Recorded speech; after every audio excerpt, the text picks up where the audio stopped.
Bon, je sens que ça va être une journée un peu galère. Je pars ce soir pour Ushuaïa. Et là, j'avais du linge à laver, donc je voulais aller le faire maintenant. Mais en fait, c'est pas vraiment du libre-service, donc j'ai dû laisser mon linge. Elle m'a dit que ça sera prêt avant 16h, donc ça me va. Là, il est 10h30. Mais ce qui va être compliqué, c'est qu'ils ont changé mon vol. À la base, je partais à 22h, là, ils l'ont avancé à 21h. Et ils ont changé mon aéroport d'arrivée. Et ce qui est relou, c'est que mon premier vol, il est pour Buenos Aires. Et ensuite, j'en ai un deuxième à prendre pour Ushuaïa. Sauf que là, ils ont changé mon aéroport d'arrivée. Donc, je vais devoir changer d'aéroport pendant mon escale. Et ça a l'air très très galère. En plus, je me suis bien fait avoir parce que quand je regardais les vols, il y en avait plusieurs avec l'escale où tu devais changer d'aéroport. Mais moi, je voulais pas de ça, donc j'en ai pris un plus cher pour pas avoir à changer d'aéroport. Et là, je me fais avoir, j'ai payé plus cher, je vais quand même devoir faire le changement. Donc la journée va être galère. J'espère que mon linge sera prêt avant 16h, comme ça j'aurai le temps de boucler mon sac, de tout ranger. Et ce qui risque de prendre du temps, c'est que là, je suis toujours à Foz do Iguaçu. Mais je prends l'aéroport côté Argentine, à Puerto Iguaçu. Donc avec le taxi, je vais devoir passer la frontière et dépendant de l'heure, ça peut prendre beaucoup de temps. Donc j'espère que ça va pas être trop galère. J'espère que tout va bien se passer. Là pour l'instant, je peux pas faire grand chose. Je vais rentrer, ranger mon bazar et préparer la suite. Je me suis trouvé un Airbnb pour Ushuaïa, mais seulement pour 2 nuits. J'ai l'impression que c'est très très cher. Donc je ne sais pas si je vais rester longtemps là-bas. Et les activités aussi sont chères.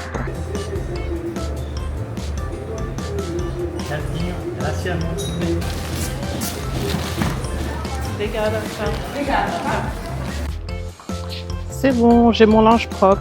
Il est 15h40, il était déjà prêt. Heureusement que je suis venue en avance parce qu'ils étaient censés m'envoyer un texto, mais j'ai rien reçu. Donc j'ai bien fait de passer, il était prêt. Là, je vais rentrer faire mon sac et après, je pense que ce sera l'heure d'aller à l'aéroport. En plus, c'est déjà tout plié, donc c'est trop cool.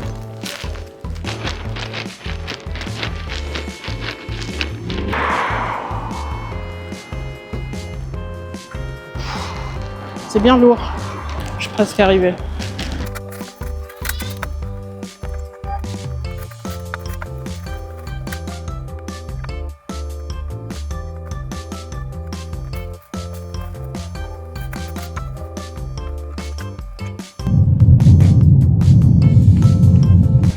Alors là, du coup, on a passé la douane côté Brésil. C'était assez rapide, il n'y avait personne. Mais là, côté Argentine, c'est un peu plus lent. Donc, j'espère que ça va pas trop durer. Mais normalement, ça devrait aller. Là, il est 17h05. Mon vol, il est à 21h20. Et donc, il faudrait que j'y sois pour 20h grand max. Il faut que j'y sois avant 20h pour pouvoir mettre mon bagage en soute. Ça devrait aller.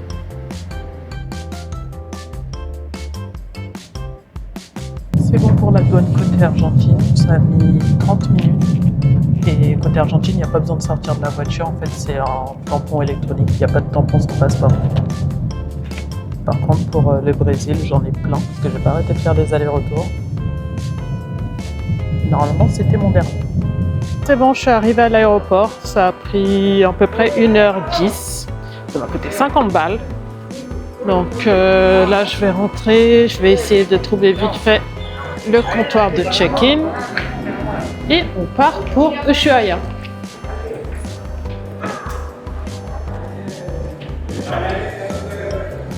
Alors, je pars avec cette compagnie, Flybondi. Mais on dirait qu'il n'y a personne. Comment je fais? Pourtant, je suis pas tant en avance que ça, si. Allez, 17h53. Et le vol est à 21h30. Donc ouais, je suis quand même un peu en avance. Bon bah, premier problème, je trouve pas mon vol. Normalement, le mien est à 21h30. Et là, il n'y a que 22h15. Je vais vérifier mon numéro de vol pour voir si c'est celui-là. Ah non, c'est bon, c'est bien celui-là. Il y a marqué reprogrammé 21h30.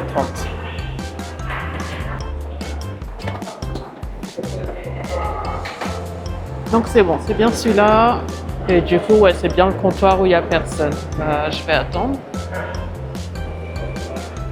Du coup, c'est la fin de la saison au Brésil.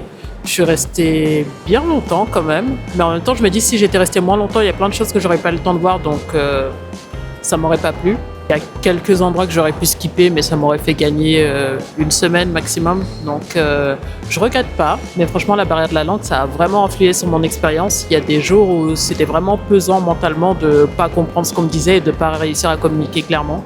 Mais sinon, à part ça, j'ai trouvé le Brésil cool.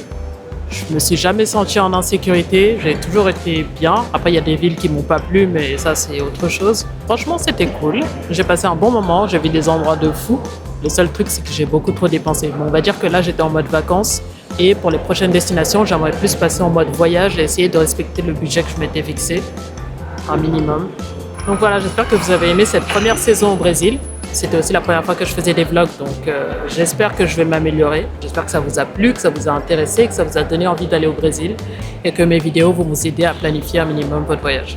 J'ai prévu de faire une FAQ dans pas longtemps, donc si vous avez des questions sur le Brésil, n'hésitez pas à me les poser en commentaire et j'essaierai d'y répondre en vidéo. Donc voilà, fin de la saison Brésil, on se retrouve en Argentine. Bye!